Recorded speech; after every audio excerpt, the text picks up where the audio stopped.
Hello, everyone. Welcome back to Thursday Takeover. Me and Luke chatting everything about this week's football. Two Liverpool fans that maybe haven't had the best week in recent memory. It's been tough, but still a lot of football to talk about, especially one big bald man, which we're obviously going to come on to now in a second. But Luke, how are you? Yeah. Mate. How can you be, really? It's been a tough couple of days, and it's to be read. Has to be said. And, you know, what is it? The worst front? Is it 59 or 57 or something? I wouldn't know. I'm not alive, so, you know. I think it's 55. 55. God, Jesus. Yeah. So, it's been a poor run of games, and I think, you know, I'm sure we'll want to talk about it, but I don't actually think we're playing that bad. You know? It's just, no. We'll chat about it into the show as we go, but like, but it does feel like, you know, the house is on fire, and like, you know, we're all just sort of sat around going, probably go out soon, and it doesn't seem to be going out, so the fire brigade haven't turned up yet. That's how it feels, to be honest with you. No, 100%. Yeah, like, for anyone that's joining now, I know a few people might be coming over from the football terrace, but you're all very welcome. So we're going to lead with Arne Slot, talk about him, what's going on. Like some of the context: 6 losses from 12 Premier League games. Only Chelsea in 15-16 have had more losses. They had 7 as defending champions.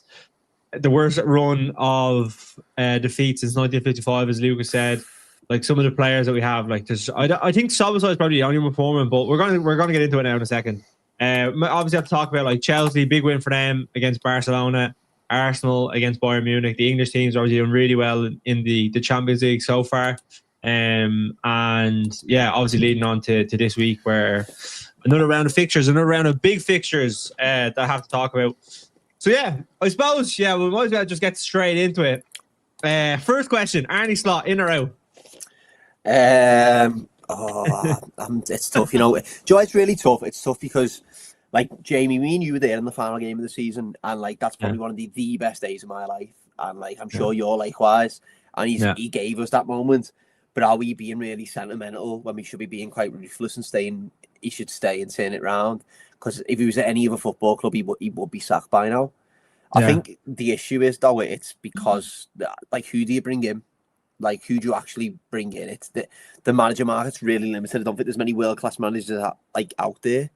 And I know there's lots of shouts for Gerrard and stuff just as an interim, but yeah, I'm pretty sure Gerrard can't work till April, apparently, for like tax reasons. It's Saudi. Yeah, that's probably. Yeah. I've heard that's a rumor. He played off Rangers, like.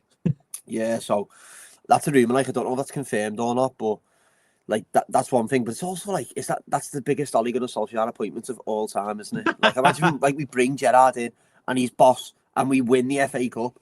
But like, in reality, is Gerrard like good enough to get Liverpool over the line in the Premier League or the Champions League? But if he come in and won the FA Cup, then like I'd be give him a new deal. Liverpool are back, but are we really back? Like, I'll be real Ferdinand all over. If I'm totally honest, I'm probably Slot. I'm probably Slot in just because I don't know who to replace him with. And I know the argument is like, that's not our job to know who to replace him with. I've seen that all over social media. But if I haven't got a clue and I go watch the team every week, like the people who sit in the head offices whose job it is to manage the team, who probably don't even bother watching us, they probably don't have a clue either. Yeah. And I think, to be fair, do you know what you said? You made a good point just there at the start. You said, like, Liverpool, they're not a club that sack a lot of managers. You know what I mean? It's very strange for us to want to actually go and sack a manager. And Carragher was talking about a little bit, is that like there's never been a Premier League winning manager who's then been sacked by Liverpool. He's either resigned or like he's never been sacked basically officially by the club. But like, I'd say right now, I think especially after this week against Forest and PSV, I think a lot of the fan base have turned on him, and I don't like it because I agree with you. I think, like, from my point of view, Liverpool have, like, Arne Slot has given us one of the best days of our lives. We obviously won the league with Klopp before, but we didn't get to celebrate it in the way that he would have wanted. Do you know what I mean? And then when you go on and he goes on and do it again, because like, I always think as well, when I was growing up and I seen Liverpool lift the Champions League, and I was like, oh, we're going to win another one, and I'm just like thinking, oh, Like that's just the way football is. Like you'll get to another Champions League final. We got the one in 2007, lost that one, and then we didn't get to another one until 2019. You don't know how often those kind of memories are going to come along. And for a manager to come in his first season and give you one of those memories almost instantaneously, like you hear like some of the people come out and say Standards FC, but I'm just like, it's Standards FC. But at the end of the day, it's about like,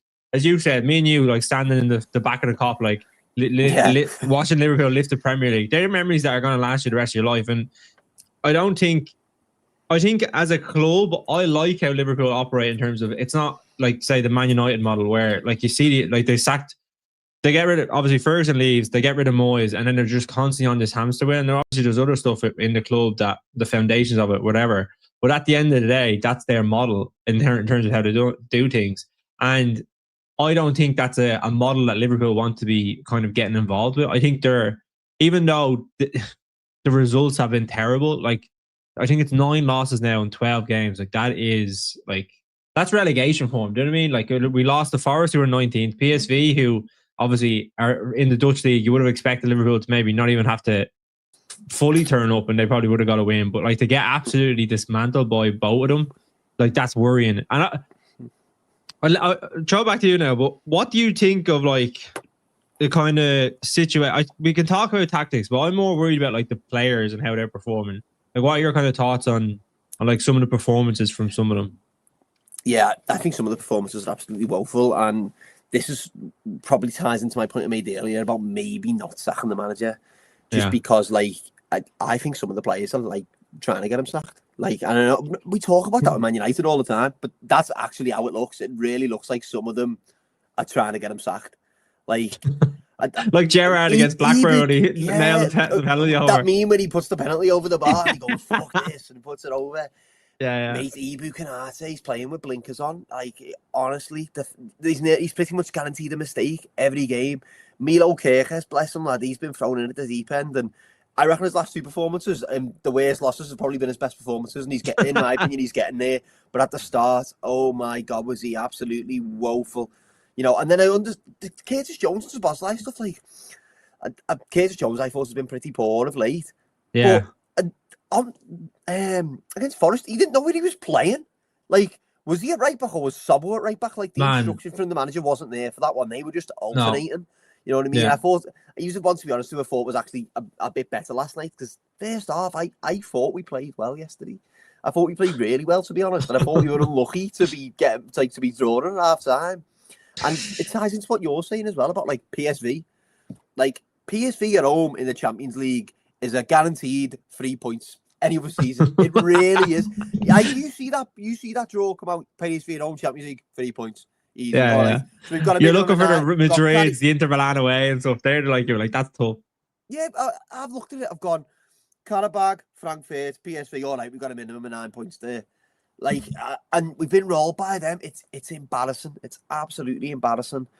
But yeah, and Cody Gakpo as well, mate. Cody Gakpo, he is everyone's scapegoat, isn't he? Everyone hates him. And I love him. I'm such a big Cody Gakpo fan. I actually thought he was really good. That left side was probably like our most effective, and like obviously the goal comes from that where like Kirk goes in the overlap, Gakpo takes a shot and it pops back out the solo side. Do you know what I mean?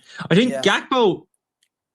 There's just been such a drop off in so many people that I think that's the concern. And like I was listening to Carragher yesterday. He was talking on CBS and he was saying that like last season Salah had unbelievable season, Van Dijk unbelievable, and yes, they're like legends of the football club, and they probably maybe carried some of the players that maybe if they weren't performing at the same level, but they need more help now, and the others aren't really standing up.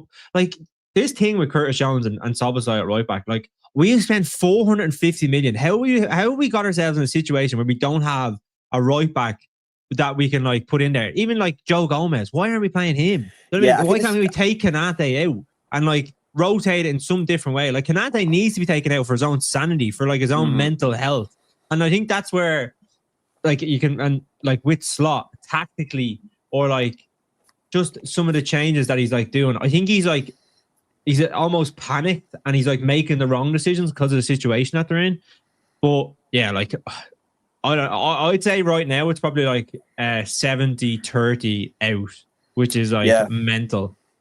What's more mental is the atmosphere inside the stadium, because it's very rare that the atmosphere inside the stadium matches the online sort of agenda, we'll call it. You know, the online agenda is usually. Was there booing yesterday? There wasn't booing. There hasn't been booing yet. I've left, but apparently it was booing the full time. Yeah, but usually what's sort of going on online usually stays out of the stadium. That's because a lot of the fans online don't go to the game, you know, and that not everyone can go to the game. You can only get so many people in. There's lots of season ticket holders. It's hard to get tickets. I appreciate that.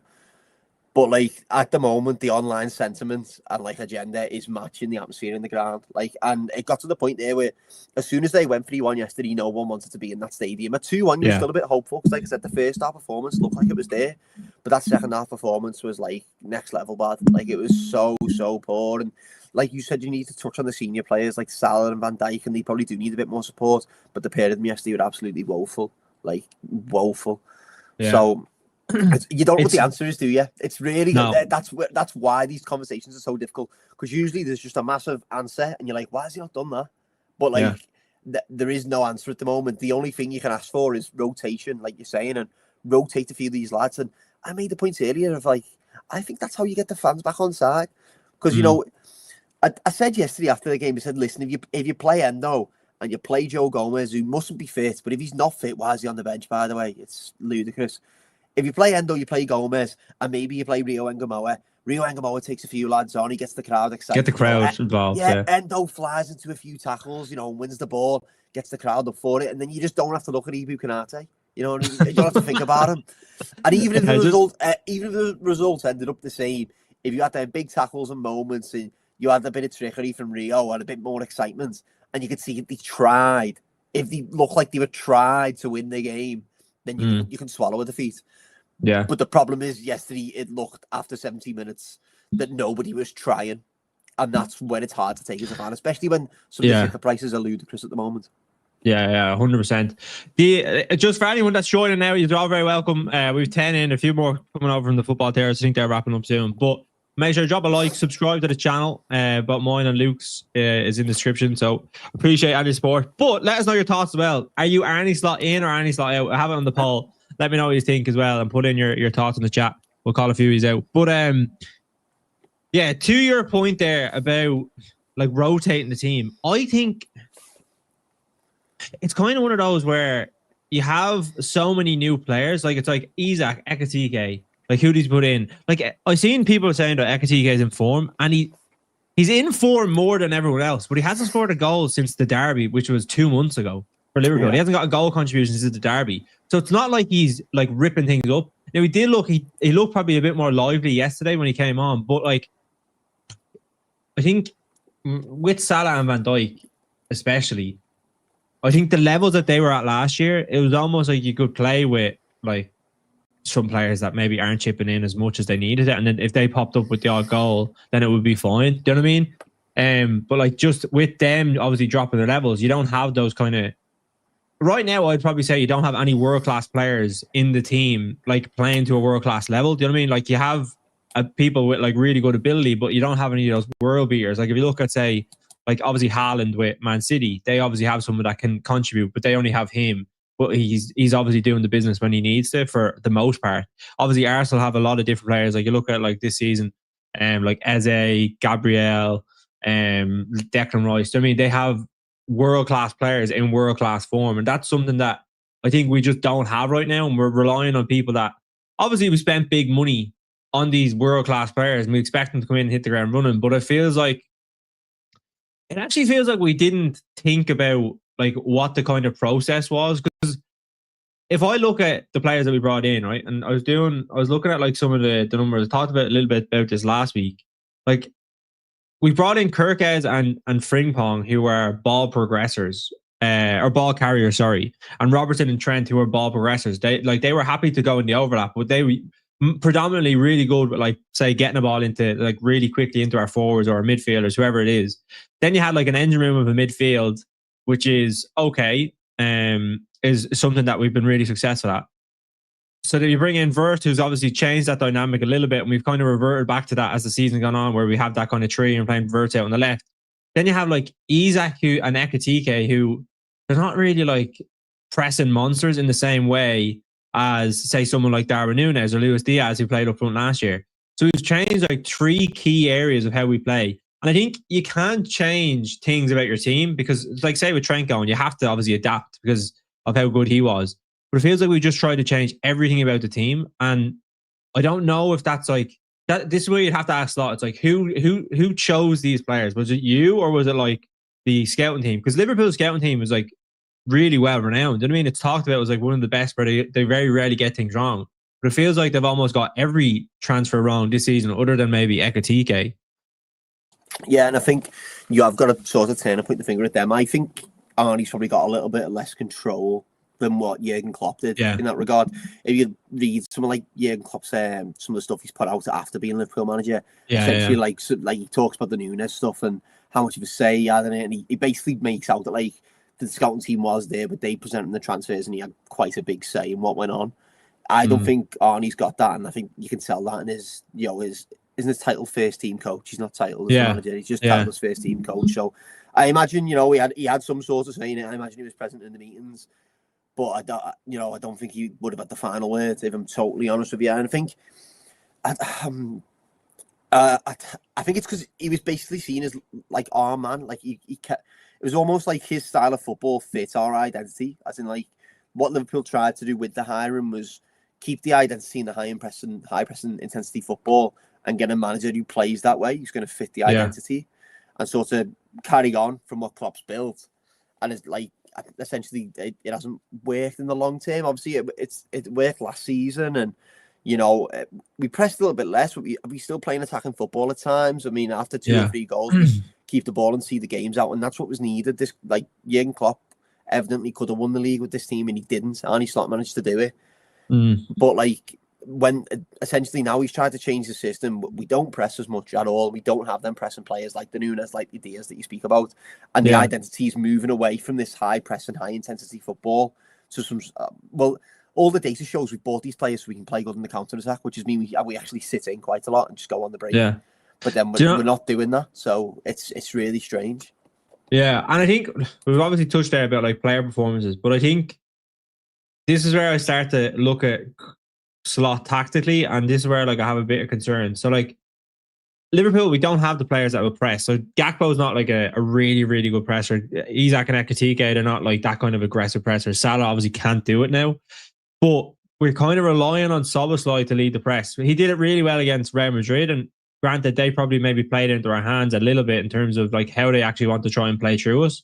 But like Szoboszlai is trying to lead the press. I find Gravenberch and McAllister are slow to kind of follow up, or not as aggressive as him. He's just like a pressing monster in the way that he plays.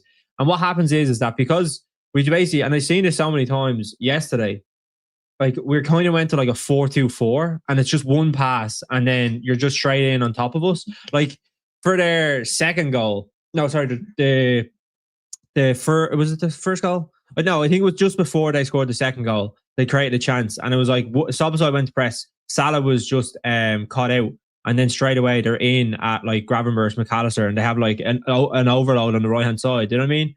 Like it's too easy from that perspective. I think this is where Slot needs to say, right, if we're not going to press them, we just need to be difficult to play against. As in, like we need to maybe sit in a little bit more. And like there's nothing wrong with playing that way, but I think he has it in his head that he has all these like attacking players, and like he needs to be like on the front foot. Like we're not a team that sits in, and I think yes, you want to obviously be on that front foot, but like when you're kind of getting beat every single week and you're not putting in performances and players' confidence is low, just having them go toe to toe, back to back, like a basketball game against like teams with really good quality, which teams do in the Premier League, like Forest 19 in the Premier League, and they absolutely tore us apart. You just can't do it that way. Do you know what I mean? You have to be a little bit more astute, I would say, and like play to maybe not your strengths, but just play a little bit more smarter. Like don't be so naive when you go into games and let teams get at you, because like you will get punished. 100%, you will get punished in the Premier League if you're just going in to saying that, right, we have the better players, we'll win the game, because it just doesn't work like that. No, I think you're totally right. Another point that I just want to like touch on is like essentially Arne Slot come in, he's done it his own way. He won the league his own way. he come in, he didn't feel the need to connect with the fans in the city. He just thought, like, I'm going to let me football do the talking. So he come in, he's won the league, he let his footy do the talking, and it was working. I was still heavy critical of his football last season. I didn't really enjoy it, to be totally honest with you, but we were winning games, so you're not bothered as long as you're winning. You know what I mean? I seen the vision from why Liverpool hired them, but it still wasn't quite there for me, because once you've had 6 years playing this high intensity football where you try and win every game 6-7-0, it's hard to go to just win 2-0 and be happy with that. But then essentially, when your football's not doing the talking on the pitch, there's nothing else to save you. And he's not this charismatic Liverpool figure. And a lot of Liverpool managers have been like that in the past. Like Rafa Benitez probably got a little bit more time than he should have, in my opinion. It's because he won a Champions League. So he won the Champions League, but also, like, you could sit there and you'd hang on to every last word Rafa said. The same with Jurgen Klopp, even the same with Kenny when Kenny took the job. You know what I mean? Yeah. You could just hang on to every word he said, and I've never ever got that feeling with Arne Slot. You know what I mean? Where he's this like charismatic like figure who's gonna like unite the fan base and bring us all together. And when times are tough, he doesn't give you that. You know what I mean? And he used to always give you that when times are hard. He'd call on you to raise the atmosphere, or he'd do something to raise it up. He'd show his passion on the touchline, and you could get behind him. But at the moment, Arne's not giving you any of that. And he does seem disconnected from the city. The Liverpool team's the Liverpool job as a manager is a very, very emotional job.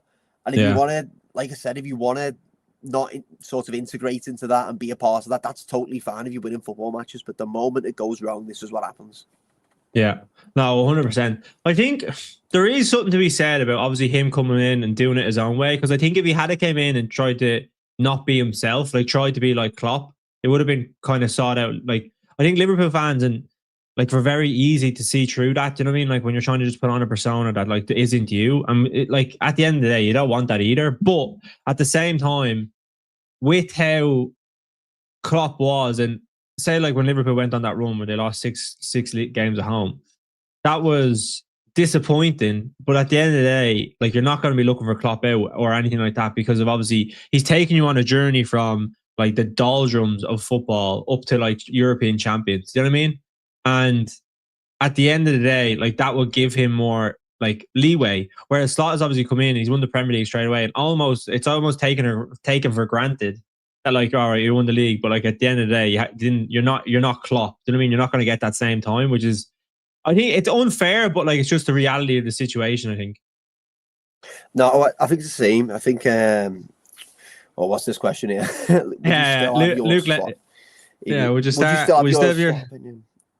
Would you still have your Slot opinion? Would you still have your Slot opinion if he was still winning like last year?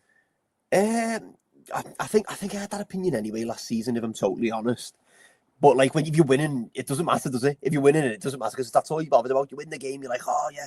But you do walk out of a few games last year, and you're like, oh, we won there, but we didn't play very well. You know what I mean? Or we hung it on there at the end. And I think it was just because we were just spoiled. Like I was just spoiled as a fan, like getting to watch Jurgen Klopp. You know what I mean? And just come in and just annihilate football teams. Like I was just spoiled, and that's why I have that opinion. You know what I mean? But I think if you still winning, I think I would still have the same opinion. Yeah, but I think if you think about Slot and the way he talks about like say Guardiola when we're going to the City game, he's like, I appreciate how they play football. I really like that style, and not being, he doesn't like the kind of the long balls and stuff like. And I think you have to just deal with it. But I think he's tried to. I actually don't think he liked the way he played last year in the way that he won the league. I think he almost wanted to be that kind of real sexy football, and that's what he's tried to maybe do with like some of these players that he's brought in. And it's obviously just not worked because, as we said earlier, he's tried to change so much so quickly. And go away a little bit from like what has been successful at Liverpool, which is, I think it's probably the season we're probably seeing this year is probably what we thought was going to happen next year. Maybe not to this extent, but what we thought was going to happen last year. But then he didn't change too much. You know what I mean? Whereas this season he's obviously having to change more things. Players getting a little bit older, and he had to essentially. I think the shape change was massive. Joe, in the first couple of injuries when we changed the shape. Because I remember I covered the pre-season game, and like you get to sit in the lower main stand, don't you? You have this amazing view, and it was evident straight away that the football was vastly different. And like, because we played 2 different 11s, when we're away in the pre-season games, you're not there, are you? You know, and you don't have the same sort of eye on the game. And then the squad's always very rotated. There's like 10, 11 changes.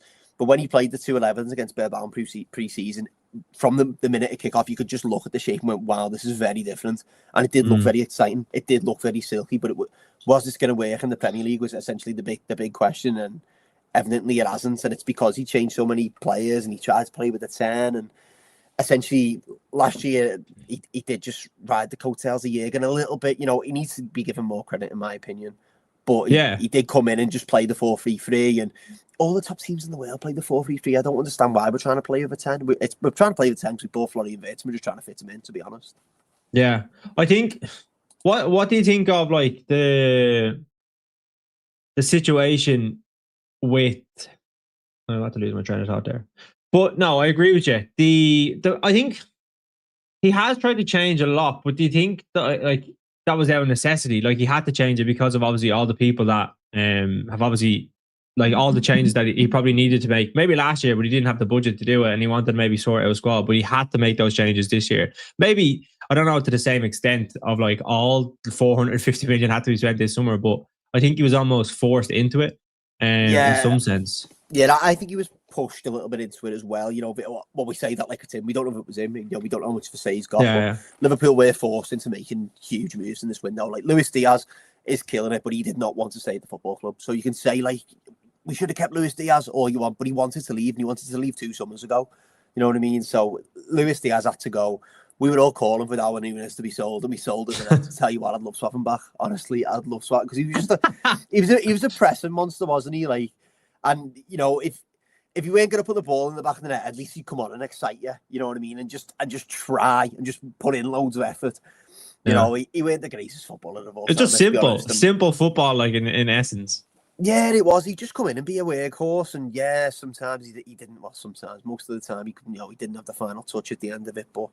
He was just a workhorse, and he'd get you off your seat. But I'd feel like Ekitike does get you off the seat when you're on the ball, but I feel like he's not being instructed to press, so we maybe haven't seen that side of his game.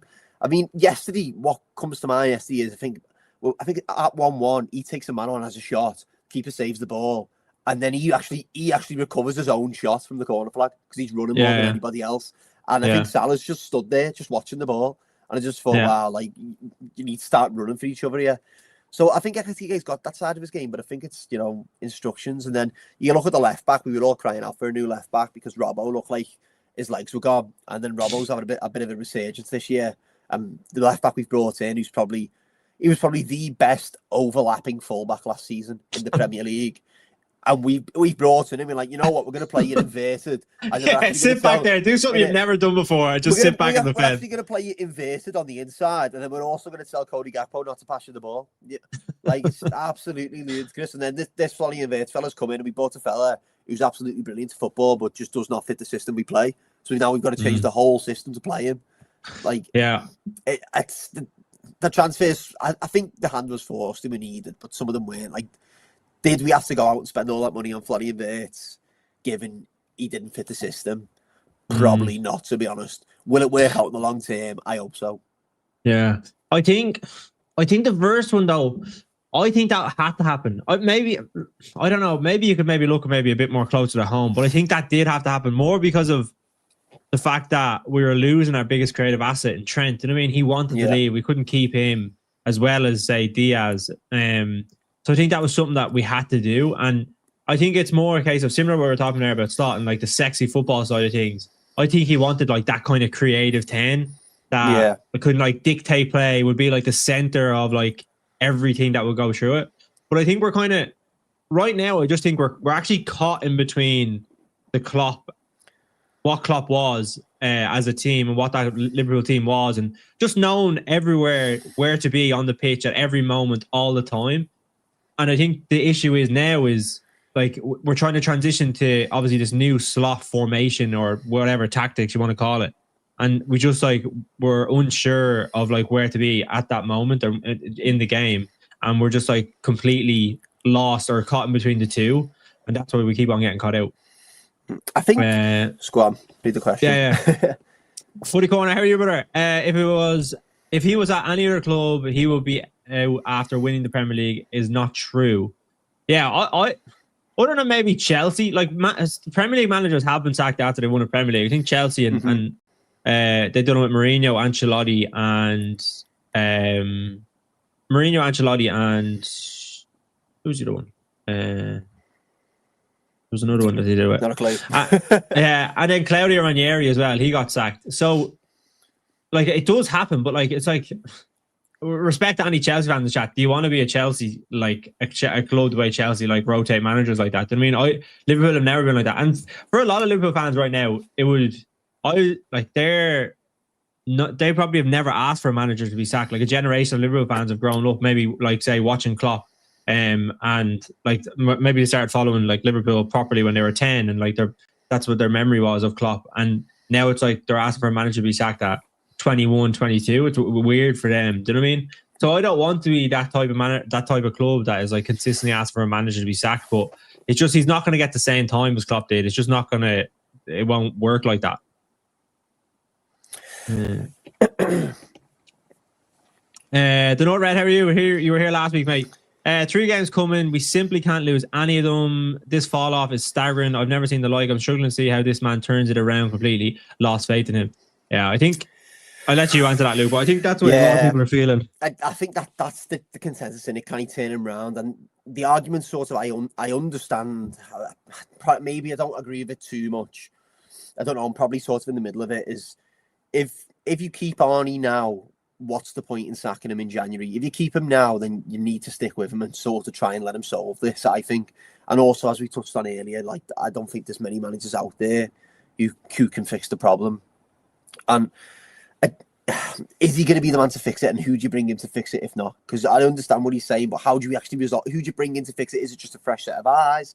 Do you have someone in mind? Like, it's one of them. I've seen calls for Thiago Alcantara to come in as interim, and like, a fella's never had a job. Like, he's not going to have a clue how to run Liverpool. Ashley Cole's looking for a managerial job. He's on the overlap there. We'll just bring him in for a stint. It's crazy, man. I think something I just want to touch on and just raise a point on is what we were speaking about earlier. Is just like, I think Liverpool need Man City going to have this issue when Pep Guardiola leaves, because their whole academy is we play 4-3-3. We do this. We play football. And they're essentially trying to be La Masia over in Manchester. I think Liverpool are stuck in a little bit of an identity crisis of like, we want to play like how Jurgen Klopp made us play forever. However, like, you need to bring your own managers through to do that, which is essentially what Barcelona do. You know what I mean? They try and bring their own through. Obviously, sometimes they go out on the outsource, as they've done recently, but often it's a former Barcelona player who comes in and manages Barcelona. But yeah, I think we're in a bit of it. We need to decide: is this the Liverpool style of playing? You come in, you've got to play this way, or are we going to give you the freedom tactically to do something? Do you think? There's a comment there. Remember, it could have been Ruben Amorim. I was on Sky. I was on Sky as well. You know, it was bad. Did you? Yeah. Yeah. I was on Sky on what was it, on Tuesday, and Jamie O'Hara was saying, he was like, "Do you know who the perfect manager is? It's Ruben Amorim." And I was like, "Mate," I was like, "Do you know, I think, yeah, literally rage baiting."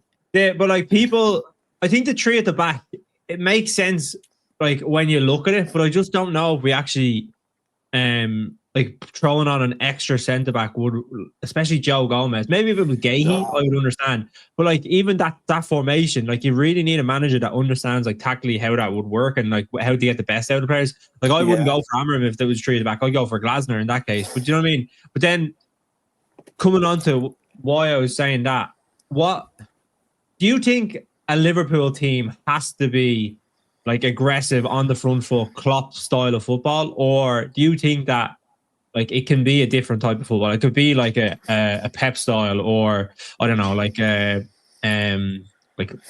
someone else. Like I'm trying to think of other managers now, like Thomas Tuchel, or does it have to be Klopp style? I don't think it does, but I think the issue you then have is winning the fans over in the stadium becomes extremely hard, because we've had this long tenure of Jurgen Klopp coming in and playing this, you know. How long's he managed the football club? Off the top of my head, was it 10 years? You know, and he's come in, he's played this style of play for 10 years, and it's been so exciting. Everyone loved going the game. We scored loads of goals. To then come in and, like, for example, I've seen calls on Twitter for Inzaghi to come in, who's a cracking manager, But if Inzaghi comes in, we're going to play 3-5-2 with Ekitike and Isak up top, and nobody is going to go over the halfway line apart from Florian Wirtz probably in the 10 and Ekitike and Isak, and it'll be terrible to watch at Anfield.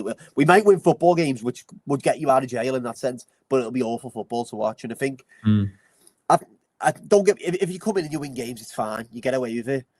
But it's going to be really, really hard to come in and sort of play a defensive style of play when the ground's been so used to being attacking and aggressive. And I think that then feeds into the atmosphere. And that's why Anfield become a fortress. Because if you're flying into tackles, you're playing on the front foot, you're trying to score 10 goals, the crowd feels that and we get up for it, and it rises and the noise builds and it becomes a horrible place to come. Recently, Anfield's soft. It really is soft inside there. Like it's quiet. No one wants to be there. As soon as you go behind, you think, "All right, I've seen this before." Like we're not saying this round, and everyone's given up. Yeah, we haven't seen from when we went behind. We haven't won 1 point this season from when we've been a goal down. Do you know what I mean? So it just shows you once we go a goal down, the mentality last season was like we're going to come back, whereas this season is completely changed. Like it is crazy. Like they're just kind of how it's flipped so quickly. But listen, I think he will be given more time than probably should be allowed. But yeah, like time is running out. Like you're saying there, Glasner. On your point, bring Glasner. Like potentially, like you could be. I think Alonso could get sacked that thing, and if that is the case, you want to go 3-5-2. I'd be looking to him rather than Glasner, just because of obviously he's done it at Leverkusen and he knows Frimpong. I think if you're going 3-5-2, you have to have like your 3 centre backs, maybe like a slightly defensive, one defensive midfielder, and the rest just have to be like all attackers. So you need Kirkaz bombing on, you need Frimpong bombing on, you need Wirtz in the team, you need Isak in the team, Ekitike. You need like a lot of attacking players to be able to compensate for the fact that you're obviously having an extra defender. I think when Alonso went over to Madrid, he had a bit of an identity crisis, to be honest, because he was like at the start, the fella was like, I am not playing for you at the back. Like that whole Club World Cup he played for at the back, and it was almost like but he's gone to it now. He's moved to it, hasn't he? You know what I mean? And would he have that same issue at Liverpool? I think not. If he moves to the free at back, he's got Wirtz, he's got Frimpong. It's just having the balls to go, listen, I'm coming in. Like Ruben Amorim's done and gone, we're playing free at the back no matter what. You know what I mean? Yeah. But see, like the thing is with Amorim, you look at it, and his kind of thing is like he's so stagnant in that like that's all he wants to do. Like he's not flexible. That's his issue. He's not flexible. You can see a system, and a system works. Like but you need to be flexible if you get beat, and he just won't be.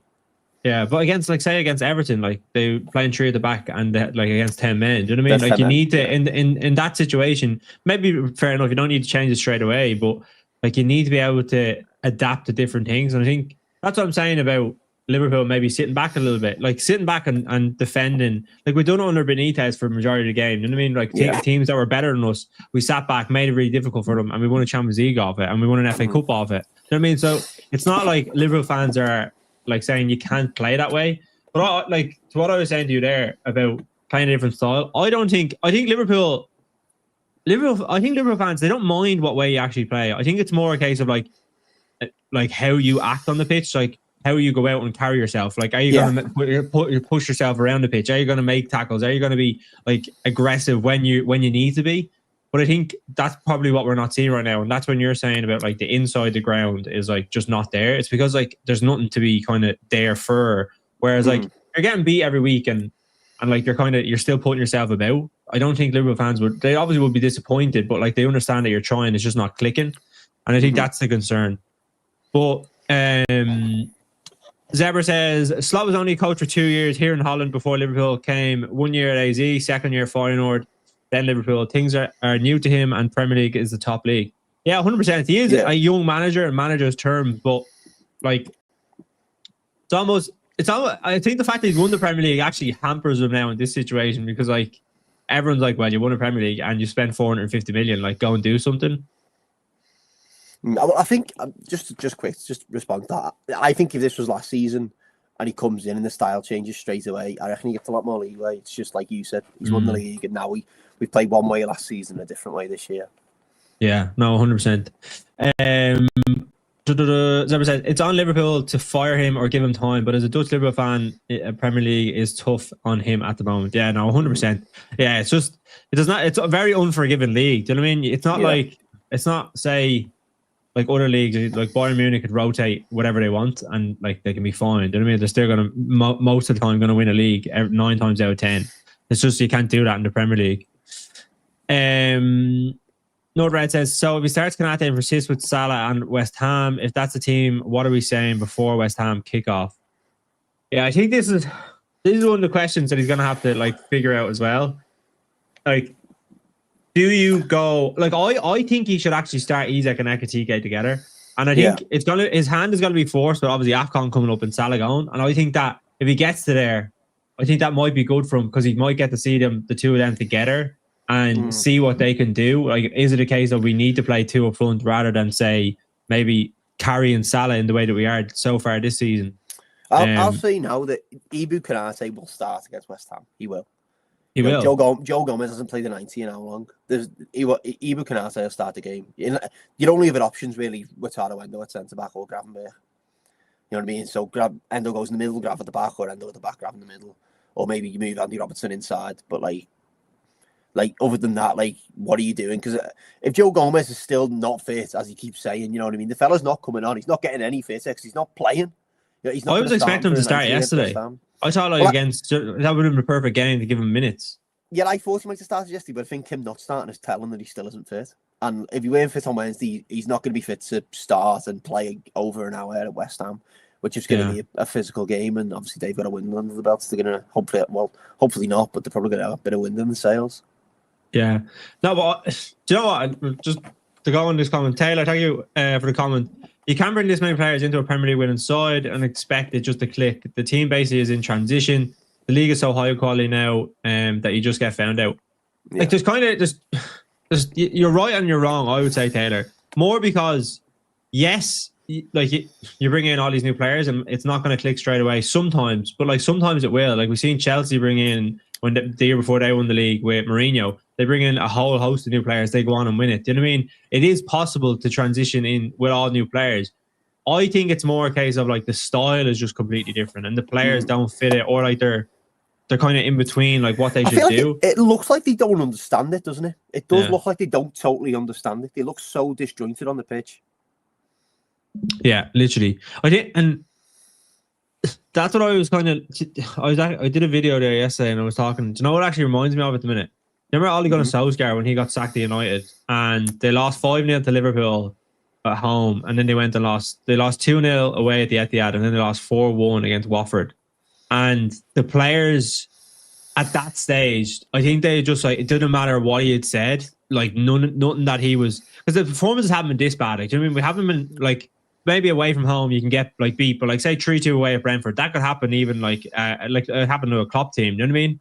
But like getting beaten 3-0 at home and then 4-1 by PSV, like it looks like I don't want to say they're not trying because I think that's not fair, but it looks like it's just like anything that they do and is not coming off, and they're not actually taking on any of the messaging that he is saying that he wants to change. Do you know what I mean? Well, I think Curtis Jones' interview last night really telling. I think.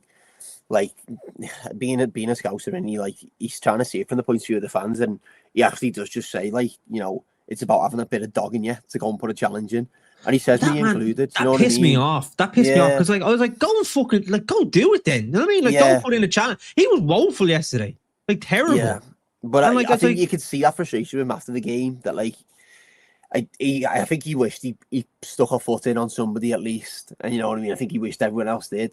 The problem is there's a very particular way you've got to go about it. One, if you're going to take a book on you can't be doing it in the first 20 minutes like Van Dijk did. You know what I mean? Because that was just absolutely ludicrous. And then the cop sang his name after. It's like the fella's been booked after 20 minutes and he's given away a penalty and he's cleaned someone out for no reason. You've got to fly into someone and win the ball. And if you don't win the ball, it's got to be like the referee's got to be looking at you going, oh, well, you were only a little bit late and you were nearly there. You know what I mean? It's got to be a big challenge in that way. And I don't think there was that much opportunity to do that yesterday because PSV were quite particular in the way they played. Yeah, but I think it's a hard thing to do. You know what I mean? And I think that's why Jones is frustrated. I think it was just his frustration coming across. Yeah, but like, what do you make of Carragher's? Because it's kind of talking about Jones. Carragher's comments around like Van Dijk shouldn't be the only one coming out. Like Salah should be coming out. Robertson, Alisson, Kanate, should they be coming out, or do you think that it's not really on them? No, I don't think it's on them. I think Robbo maybe come out, but I think it's the captain's job. You know what I mean? It's the captain's job to come out, isn't it? Maybe Robbo because he's the vice captain, but I don't think. I think if you have too many leaders, then that's it. You know, I know it's a leadership group, but if everyone starts trying to be the main voice of the room, then that's when it starts going, oh, well, I disagree with you and I disagree with you on this and I'll side with him on that. You start having arguments within the team. Then I think it's right just to have the one voice or the two voice. If it was Robbo, was the captain last night and Van Dijk didn't play, I imagine he would have done that. You know what I mean? So, yeah. And as well, I actually think when like you get like players coming out and saying it's not good enough, I actually think it goes the other way. I think people are like, well, you know it's not good enough, then make sure it is on the pitch. They're like, do your talking on the pitch, stop coming out and saying it's not good enough. You know, I think like it's Bruno Fernandes gets it all the time. I know he's captain of United, but he gets it all the time. He's like, it's not good enough. But it's like, well, make sure it's good enough when you go and play. You know what I mean? I think it's more of a plea to the dressing room, me, to try and get the lads back up for it. That, like, you know, I'll publicly criticise us as a team and my own performance. And, like, it's probably a bit of a last resort, to be honest, because usually you see the lads come out and protect each other. You know what I mean? So it's a stark difference in behaviour from what we've seen. Yeah. What do you think? Like, so there's a comment here. If Slot could start with Chiesa and Rio, they do better. I know you obviously talked about bringing in Rio, maybe getting someone about the crowd. I think, like, he has done well when he's come on, like, kind of the minutes that he has gotten. But I don't know. I just think when you have like tried and trusted players that he obviously relied on a lot last year, it's very hard to like push them to the side because it's almost like he has to try and keep them on side as well. Do you know what I mean? It's kind of, but I suppose they're not performing as well. Yeah, I think at one point you've got to look at them and say, listen, lad, you're crap, you've got to sit. Like, some of them have been crap for a good couple of games and they need to sit. And Federico Chiesa, whenever he comes on, he'll run his legs off. You know what I mean? He's almost like, he didn't really have, I think, a couple of performances last season when he come on, Accrington comes to mind, when he looked like he had that blistering pace, but otherwise he didn't really look like he had it. When, like, now he comes on and he's absolutely running his legs off. But if I was Federico Chiesa, I'd be really pissed off, to be honest, because he only comes on when we're getting battered. You know what I mean? It's like, oh, I know, like, I haven't really played yet, and I think you're crap, but we're getting battered and need you to go on and save me ass. Because that's better than last year. He wasn't even getting it last year. Like Bournemouth, Bournemouth comes to mind. Listen, I know they turned the game around, but I actually need you to go on here and save my ass. And I know I hardly play you and I hate you, but please just save me. You know what I mean? I'd be really annoyed. The Rio stuff's really interesting. I think Rio probably should have played last night just for the sheer part of just give someone else a game. However, when you're 3-1 down, and you know we've seen it recently in a couple of games, like if you're getting battered, you're not going to win the game. Don't bring Rio and Gamon on. Just leave him because you risk the chance of sort of like losing his mentality a bit and putting him in the fire. Like he's only a young lad, separating from that group. You know, if we're getting battered, there's no need to bring him on. Yeah, it's funny as well because you know when he comes out and he talks to the media like Slot after games, and last season he's like, everyone was like, oh, you're very stoic, and he's very like forward talking, and it's really like good to hear. Now that he's losing games, it's like, yeah, well, like you need, like what you're saying is like absolute waffle. Like you should be starting Casey, you should be starting Rio. Like you shouldn't be saying like X, Y, and Z. But everything looks bad or worse now because he's losing games. It's just, I suppose, it's just the impact of or the effect of losing games. That's what it can have on how you come across. But yeah, I suppose Slot talk. Right now, let us know in the chat. Slot in or out? What are you thinking, Luke? You're Slot in for now. I think he's gonna get the next 3 games. We've West Ham, Sunderland, and Leeds. Like they are like on paper, you would say like Sunderland's away form isn't the hardest, or isn't the best. Like you would say that like they should. West Ham away is going to be difficult. Leeds, like it's still going to be. Just like, do you know what? You'd almost rather play like teams that are going to be a bit more on the front foot at this stage, just because of like that's what we're probably better against. But yeah, I don't know. I reckon it's more difficult because you look at them teams and you just think any other year you go right 9 points, and it's just not going to be 9 points. As you already know it's not going to be, and we're going to have to really fight for any points we're going to get. So if we were playing, you know, a Chelsea or someone in there, then you'd be like, oh, we'll probably get beat there. You know what I mean? Like, that takes a little bit of pressure off him. But yeah, I think if he gets battered, like again in one of those games, I think he could be on. Like I think save his scrape. I don't think West Ham will batter us. They're not that No. type of team, but I think if you take a heavy defeat to one of the newly promoted sides, then you're in really big trouble. Yeah, no, 100%. But yeah, let us know your thoughts. I've seen a few people saying sorry out. But yeah, I suppose we obviously Thursday takeover. We can't just talk about Liverpool the whole time, even though that is kind of predominantly what we're talking about. Chelsea, Arsenal, really good performances from them in the Champions League. I know Man City obviously lost Leverkusen, which is a bit of a surprise. Spurs obviously away at PSG was expected, but we'll come on to Chelsea first, because obviously I think like Arsenal, we kind of know what they're going to do, but I think for Chelsea to go and win 3-0 at home, and like they dominate. I know Ruja got sent off in her half, but they dominated Barcelona for the whole game. What do you think of like Chelsea overseas? Some shouts I have seen of potential title challengers, seeing as Liverpool and Man City aren't there. I think they're outside shout out. They're giving me like Tottenham vibes from when Leicester won the league. Like, yeah, but they could make a real effort for it. To be honest, if they got their ideas up. Yeah, that Esteval's some player as well, by the way. Honestly, he'd be absolutely amazing for us, like right mid, left footed. Like, he'd be so good. So, yeah, I think they're doing it without Palmer as well. You know what I mean? No Palmer, and they're what, they third now in the Premier League, and they just after beating like one of the best teams in the Champions League last year, like dominated them. So they're playing really well. I was a massive fan of them at the start of the season when results weren't really coming off, because you could see the plan. And you could actually see how they were trying to play. They were just trying to play this lightning attack. Like, they basically just trying to get everyone behind the ball, then play on the break as fast as they could. And it really reminded me of like 17-18 Liverpool, of like Firmino, Mane, Salah, that first year in the Champions League, like where we play Spartak Moscow at home and Maribor at home, and like some of them we blow out the water because we're just that fast. And it really reminded me of that at the start. And they had a few tough results, didn't they, that weren't sort of going for them. So, but yeah, it looks like they're going to turn it back on. However, I would take last night with a bit of a pinch of salt, like considering it wasn't Araujo sent off in like the first 20 minits. Like, it was like the 40th minute, I think. Oh, it was just before half time. Yeah. Well, maybe it was a little bit earlier than that, actually. But it was just a stupid, like, it's only a yellow card, just takes out Cucurella.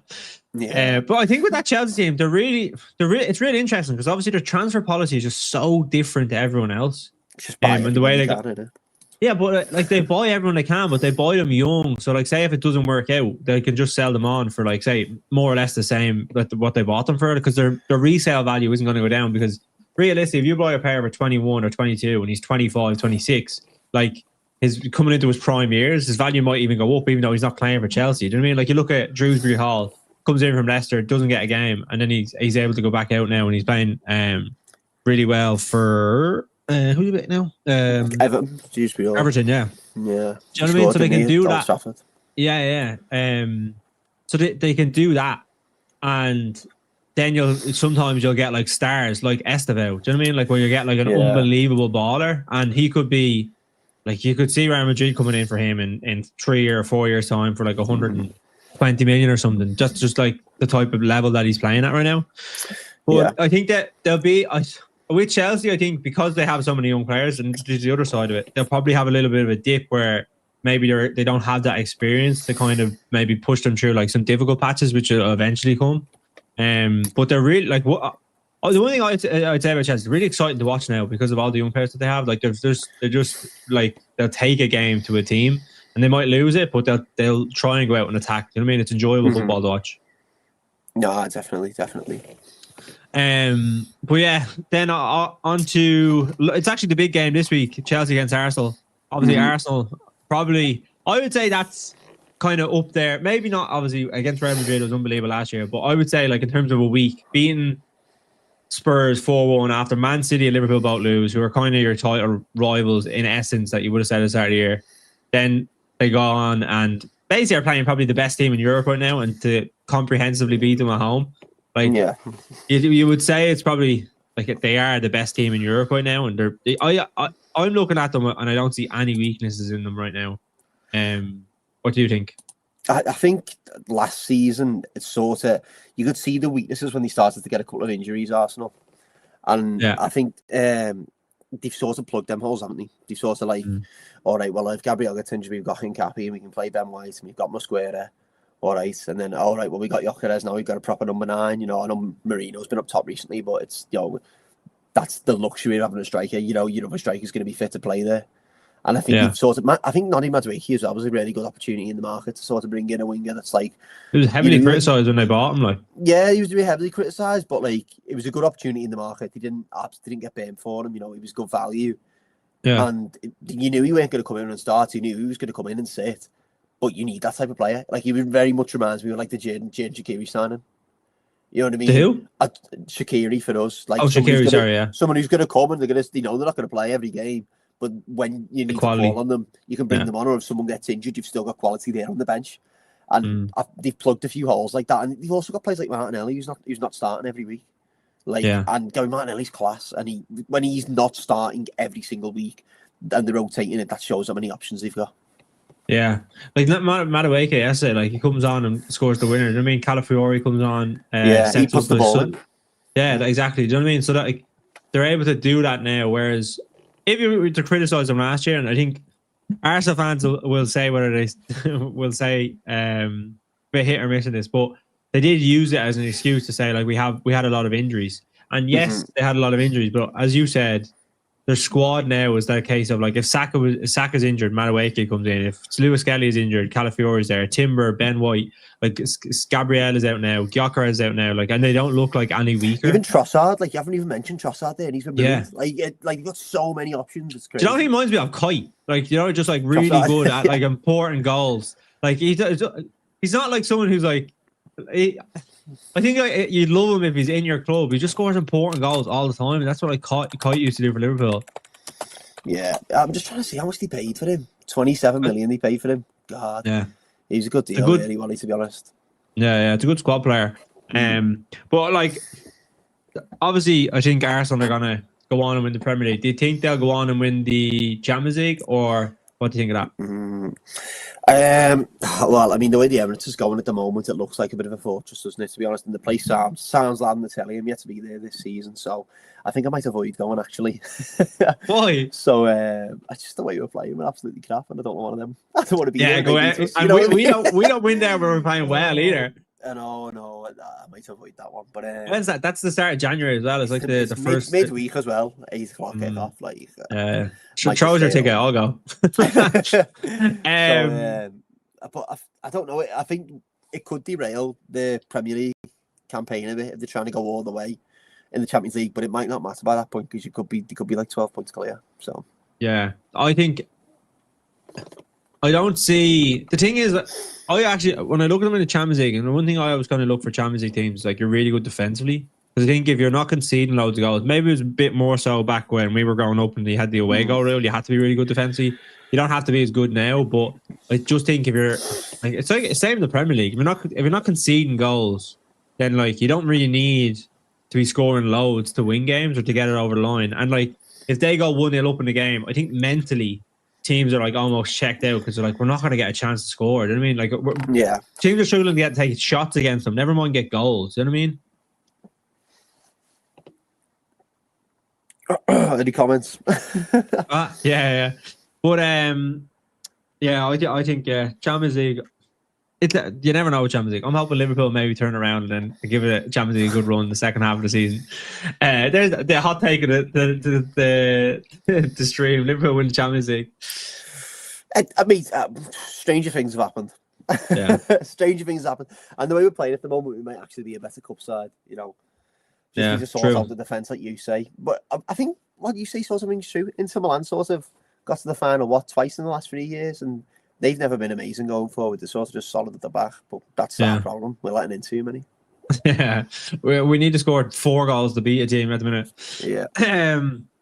When Liverpool plays top teams like Madrid, they play better, but when it comes to lower teams, they're kind of not alert. Yeah, I think there is something to be said for that. I think they're kind of... but I don't know. Because like against City, they weren't there either. Like the only game they've been up for is Madrid. Like, I think Villa maybe played into their hands a little bit, but Madrid is probably the game where their attitude is really there and they kind of pushed on. But like other than that, we've lost every other game up, like from the season. I think Madrid was seen as a bit of a turning point because we could get away with not having the ball and playing on the break, and that's what we did in times. But also like Madrid's a free hit because we all expected to get beat. So the ground was absolutely bouncing, and you know what I mean. And then we won the game. We got over the line. Everyone was like, "Right, we're back." You know what I mean? Right, we've won this massive game. The lads are going to take this in the stride now. When we get to Villa, and the atmosphere is still very similar. It's very loud. It's meaty. It's violent, and you win the game, and you're right with you know. We've got a massive game against City coming up. You know, go out there, just get a point. You know, just play well, do something, and then you don't, and then you're back to square one again. The little bit of progress you've made, you haven't. So. And then you take the silly losses, don't you? And then that's how it goes. Yeah. I suppose that's true. Going then into this week, obviously West Ham at home. What would your starting lineup be? I've seen some of that. Get rid of Salah and you'll be fine. Salah's legs are finished. I think that is a big that is a contention point. But as we said earlier, he's going to be going to AFCON, so that might be taken out of his hands. But what would your starting lineup be for the game against West Ham? Well, depending if like sick notes and goals fit, like is still ill or not, because the fella seems to always be ill or something, doesn't he? Yeah. He's the most injury-prone goalkeeper like I've ever seen in my life. Isn't he just sick? Like, mate, to have a paracetamol and get in goal, you know what I mean? Like, get on with it, like. I know. Alisson in goal if he's recovered, and then. It's gonna be Virgil van Dijk and Ibu Konate because he's not gonna play. If we're predicting the 11, I would like to see a change at the back. I would like to see Endo, or I'd like to see Joe Gomez if he's fit to play. But if we're predicting the 11, it's gonna be Ibu Konate. It's probably gonna be Curtis Jones at right back again. It's gonna be maybe Andy Robbo comes in at left back. On the midfield, it's gonna be Sommers, Linebacker, and Gravenberch. He's not turned to Endo when we're winning games, so I don't think he's going to turn to him when we're losing games, even though I think West Ham away is really suited to Rotaro Endo to go in and fly into a few challenges. However, like, what comes to mind is, do you remember West Ham when we just sort of fell off the bike for the league title 2 years ago? I think this has a bit of jeopardy of falling into a game like that. So if you do go and you spark Rotaro Endo, we're going to have a lot of the ball, and when we have the ball, Rotaro Endo's not very good. Not going to lie to you, but he is really good at breaking the play up and putting in a tackle in a big game. Yeah. So I think he'll stick with the midfield, and then I think up top he'll probably go Isak, Gakpo, and then Mo Salah because Ekitike is not going to be fit. And a lot of them. I think Ekitike is going to be fit. It was only a back spasm. He had. Yeah. Oh, well, maybe he plays Ekitike then, but I'd say a lot of it is hands forced. I'm seeing SA scouts in here saying just start Gravenberch centre back. I mean, go for it, lad. You know what I mean? Go. I'm not against it. Like, just try something different. Like, I'm all for a bit of change and a bit of moving about, but I think his team he needs to take Konate out. Do you know, like, when similar to what you were saying about Rio? Do you know when a player like comes in and like if it's obviously different Rio being a youngster, but if he's young and he's coming in, he's getting beaten, and he's not learning anything in that sense. You know what I mean? He's just knocking his confidence that like he's not doing the right things. I think with Konate right now, and this is probably missing out on Gahey is probably one of the biggest things, that not paying like spending 450 million and not paying an extra 5, haggling over 5 million because you don't want to pay that to get Gahey. It's probably one of the biggest blunders like Liverpool have probably made in the last kind of 5 or 6 years. But Konate right now needs to be taken out of the team. Like, it's not a case of like, let's protect him. We need him in the team. No, he needs to be taken out of the team. Like, for his sake, and like to keep him on side and like to keep him mentally there, he needs to be taken out. And someone else has to come in. I know Gomez or Gravenberch or Endo, maybe not at the same level, but like he's not. It's not as if he's like playing unbelievable world beater right now. Like, and taking him out might just give him a little bit of time to just take a step back and kind of get his head out of it. But I think he has to take Konate out, but he won't. He just won't. And that's what I think. I think his hands forced in a lot of changes. Unless he starts wanting to play more people out of position, then I don't think he's going to make the changes. And then it's one of them, if you do play Gravenberch centre back and he has an absolute stinker, everyone turns around and goes, well, Gravenberch isn't a centre back. Why have you played Gravenberch at centre back? So he can't win. He literally can't. Yeah. I think that's what, like, and just the Scouser, thank you for the like and subscribe. Lads, if you're new into the channel, make sure to drop a like, subscribe. Really appreciate it. Me and Luke here every Thursday for a Thursday takeover, talking anything about Liverpool, Premier League, all the games. So really appreciate all the support. You're right. You are right. It doesn't matter what he does. People are obviously going to have an opinion. And this is what, with the Chiesa thing, it's interesting because I don't know. I think Chiesa is not at the level of a Gakpo, a Salah, an Ekitike, and Isak. So, like, for me, even Rio, you would almost say, I think him and Rio are kind of on the same level in that maybe their impact, if that makes sense. Like, so he is kind of fifth choice in essence. And if you can't get Isak and Ekatike into the team and Verse into the team, I think he's trying to figure out them first before maybe going to Chiesa. I think Chiesa is just like someone that a lot of people obviously say because he has that like feel good factor about him, but like I think recently the Chiesa shout is related to when he comes off the bench, the fella's full of energy and he will run himself into the ground, but can he sustain that for 90 minutes? That would be the interesting point that I would like to see him start and see if he can keep that up, even if it's just for an hour and then he comes off.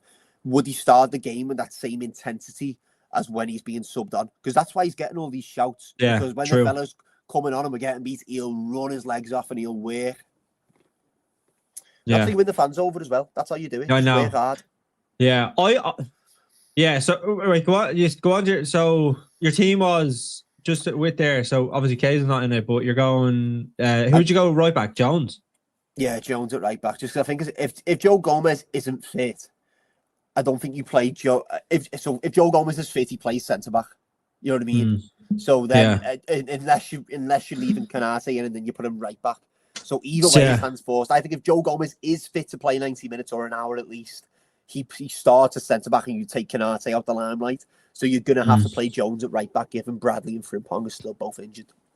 Yeah, no, I agree. I actually think bringing in Gomez would be really beneficial to the team. Just give us a little bit more balance, overall. Because I don't like you're playing. Play Szoboszlai, right? Say you play Szoboszlai at right back. You're playing your best player this season at right back, and he's not naturally going to play that position. It doesn't make sense. No, it just doesn't make sense. And Jones, like teams are going to expose Jones. I mean, he's not good defensively. Like he's not. People, you know what I actually hate? I hate the way people try and have like this alternative take to say like Curtis Jones is one of the best footballers in the Liverpool team. He's been there since he's been in the academy, and he has never been consistently in the team. There's a reason for that. Do you know what I mean? It's like there's players that are better than him, but people try and say it to be different. Like I'd rather see Gomez play right back, and maybe like what you said, you could play play Gravenberch as centre half and then put Endo in the six. Yeah, but I think you're right though. He's not going to take Canate out as much as he needs to be, and I think that's because of obviously the mistake in the transfer market. But just the case of they are the best two centre backs at the club, and he's just like, I want to play my best players to hopefully get us through it. I think I would probably play Robertson this week against West Ham. Van Dijk, obviously. I'd call it Gravenberch, Szoboszlai. It has to be Gravenberch, Szoboszlai, McAllister, even though I'm playing terribly. But I would say more, right? I would probably then go. I'd maybe go Ekatike off the right, Gakpo up front, and Isak up front and Gakpo. And I think what I would say to them was that I'd be like, right, let's get the ball out to them and see what they can do. Salah maybe off the bench isn't the worst thing in the world when teams are a little bit more tired as well. I just think you're about managing his ego is obviously a thing that you'll have to do. But I think taking him out of the team because he's just not there right now. Do you know what I mean? And you're playing with a passenger in the team where it's so easy to play against. So at least you can say to Ekatike, right, I want you working up and down. I want you to help out maybe Gomez on that side if he's coming up and supporting you. I want you to get back and help him. I think it's a bit of taking Salah out the team I reckon it's a bit of a free hit on Sunday because you can probably get away with it and sort of we've seen what his ego is like. We've seen him moan about being subbed off and stuff before. But if you don't play him Sunday and you leave him on the bench and you bring him on after an hour, you can probably play the card of you played midweek and you play midweek on Wednesday. Yeah. So you can probably get away with it for one game, but it's just whether he gamble on that, I'm not sure. But the thing is, it's like the Brentford game. He'll get you a goal. But I just think he gets away with it. Yeah, but I just think it's getting a goal like a consolation and us getting killed all game. That's not us getting away with it. It's it's really harming the team. So I think bringing him on if you're chasing a game and he's gonna maybe get chances that will fall to him, then he'll take them and then you can maybe say right, that's okay. But the thing is that and what we were talking about earlier on that we keep on going behind. We're not in the games in the way that we should be. Or we're a bit sloppy, teams are getting at us. So maybe we are, say, we start the game a little bit well, we're doing the right things, but then a team gets a goal and then our heads drop, or we're just oh no, this is starting again. So I think being like what I was saying earlier on, being a little bit more solid, like not having to go gung ho straight away, like work your way into the game and then go on from there.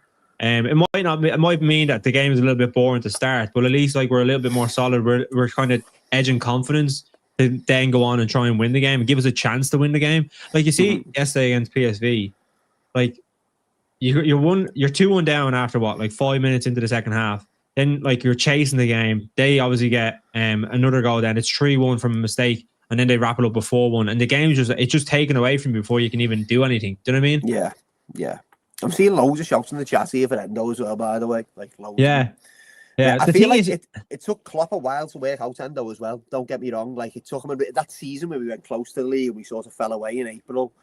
It took Klopp a long time to work out that we needed Endo to play that season. He really only started consistently starting like January when he'd be in the team every single week, and it's because he realised we needed that fella to break it up. But do you need the fella to go in and break it up against West Ham away? Like, and if you are saying you do, like Liverpool are in dire states. No, yeah, I agree. It's honestly, man, if we lose against West Ham, I every time I do a match reaction, I'm just like, this is the worst defeat I have seen from Liverpool in my entire life, and they just continue to get worse. I didn't think it could get worse than Forest. I really couldn't. And then I know PSV beat us 4-1, and I was sat there before the game. You didn't disbelieve. You're just shocked. I know. Before the game, I was really thinking, like, if we get beat by PSV, like he's in major trouble there. And I thought, nah, PSV at home, it's gonna save him. It's gonna save him. We'll probably win like 4-0, and then we'll get beat by West Ham at the weekend. I could not believe it, honestly. I seen Jonathan Morley. He was doing a thing. He was like, Liverpool 100% gonna win, and it's like someone put in the comments like PSV have won 11 or the last 12. 11 or last 12 or something, and he's like, Dutch league, thumbs up. Like, going to have for us. Listen, man, it's a nightmare. But yeah, score prediction then. We'll do a final score prediction. I mean, I'll be happy with a point though. You're playing. Will you take a point now? I would, yeah, but I'm going, aren't I? So I'm gonna have to predict a win. Let's say we actually take the lead and we win the game 4-3 because we can't keep a clean sheet. So, yeah, I'd love to just win 1-0 to be honest, but like, yeah, let's go for a mad one and say 4-3. Yeah, 4-3. We scored 4 goals, but probably not. Probably not. Yeah. If we score 4 goals, you have to take every single chance. Like, maybe 2-1 and we're 2-0 up and then we're holding on. Yeah, let's go 2-1. There's no way we score 4 goals. Yeah, my heart is saying 2-1 Liverpool. My head is saying, my head is saying 2-1 West Ham. I don't know. I think we can't win. We can't lose 2-1 because as soon as we go 2-1 down, he'll just throw everybody forward and it'll be 3-1, 4-1. Yeah, that's pissing me off as well. Like it's like we're going chasing games and you just like it's almost like you know what's going to happen. He's going to take off Kanate and he's going to put Gravenberch as centre back, and then he's going to put on like, I don't know, just another forward like Chiesa or something. It's like, right, we're going to go for it now. But like, we shouldn't be doing that every single week. Like, it's almost like this at the start of the season when we did it and we were like chasing games and we were getting over the line. But like now it's just the complete opposite. It's like we're chasing games from losing positions and then we're just getting hammered because we're so easy to play against at that point. But yeah, I'm going to go 2-1 Liverpool. But let us know anyway in the chat what you think the score will be. Hopefully, Isak's going to bag. Hopefully, he can get a goal because we need to see more of him. We need to see more of him. But Luke's going to the game. I'm going to the game next week against Sunderland. So we'll be doing a Thursday takeover next week. And yeah, we'll obviously be talking about the game, our experiences at it and stuff like that. So hopefully, by the time we come back, it'll be... You know what? Last week, I was like, playing Forest at home, playing PSV, like we're going to come back, a good energy, good atmosphere coming into the stream, and we get battered by both. So hopefully 2 wins next week, and yeah, hopefully we see us all there. But I appreciate all the support. Make sure to drop a like and subscribe, lads. Go over to Luke's channel as well. Give him a like, give him a subscribe. Yeah, no, please. I uploaded today, so you probably don't want to watch it, but please do. Please. There you go. Yeah, Joe, I can actually put in a redirect as well for you for the video. Oh, go for it, man. Go for it. Yeah. Right. Cheers, guys. Take it easy. Bye. Cheers.